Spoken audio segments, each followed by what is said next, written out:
Hi guys, Dr. Lester here today, and today I want to talk to you a little bit about Reiki. So, Reiki gets kind of a bad rap sometimes because it gets thrown into all of these super weird things that people don't understand, when it's actually super easy and super common.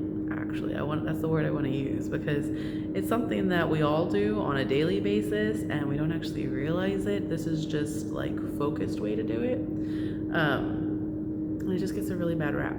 So Reiki is just energy transference. So I like to use a couple of examples to help clear this up, because it can be very confusing, and it's just it doesn't have to be. So you know those people that you walk into a room with, or whenever they're around, you just feel like they're these energy vampires. They just suck all of the energy out of you. You don't want to be around them, and they just suck. They're taking your energy. On the contrary, then there are the people that every time that you are around them, you just feel alive and amazing, and they just bring out the best in you, right? Those people are giving you energy. Then there's another example of what is it with the power of touch? Why is touch so significant? And there's some fantastic TED Talk videos about the power of touch that you should definitely go watch. We have some on file, so definitely ask us about it. But anyways, the power of touch is significant because of energy transference, because of this comforting giving and taking of energy that is balanced.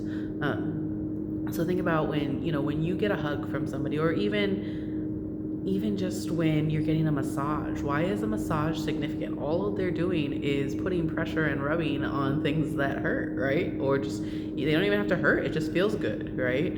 Why is that? And it really does have to do with energetic connection.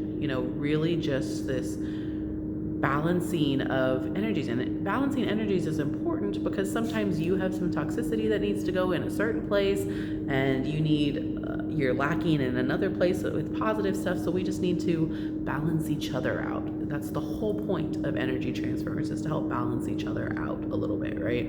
So just like any system, there needs to just be this balancing. Like the negative will flow out, and it needs to find a place where there's positive, I guess, if that makes sense. So no matter what you do,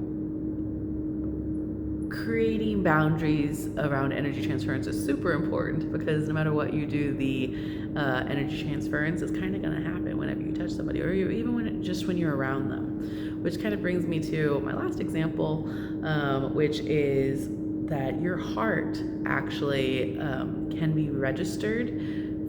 I believe they said it was 6 to 8 feet away from your body. You can actually register the energy of a heartbeat, the heat of a heartbeat, 6 to 8 feet away from your body. How insane is that? Like, your presence you really do have this bubble of energy around you. That is crazy cool, right? So if that's true, if there's like this magnetic field, this energetic field, or whatever you want to call it, around you 6 to 8 feet, then what happens when people are in it? What happens with their energetic field and your energetic field? What does that look like? What does that do? So if they can scientifically measure these things, like, how are you going to argue with it, right? But anyways, as far as Reiki, it is just a controlled way of doing these things. So a lot of the times we have to learn how to create, like I said earlier, to create these boundaries where we can say, you know what, you keep you, I'll keep me, no, like that kind of thing. Because sometimes, we're just too around these energetic vampires or whatever, and you just lose too much. You can't give them enough, basically. So we have to find this balance, and boundaries are really, really good for that. but also important. With that caveat, we will have another video on boundaries, I'm sure. But with that caveat, that it's important to still be able to give, like, not for it not to just be the solid wall, because you need to be able to still give and take so you can balance yourself out too, right? So don't just put a solid wall.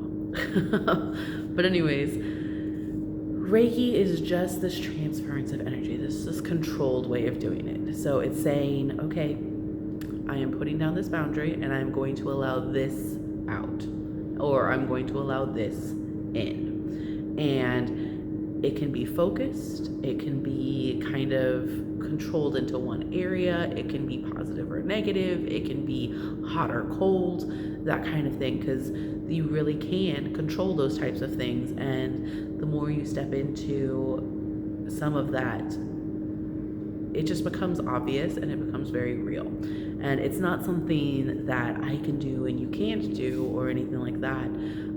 It really is something that we all do in our everyday lives. And Reiki is just a fancy term for it, to make it okay to practice it, I guess, to give it a field.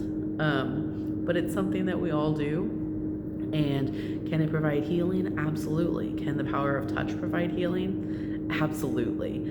So more when we incorporate Reiki here, I do individual, like actual Reiki sessions sometimes, but mostly I kind of do it just incorporated into the adjusting and stuff that I already do. I end up doing it more with like the emotional chiropractic type stuff, but for the most part, it's already kind of incorporated in there.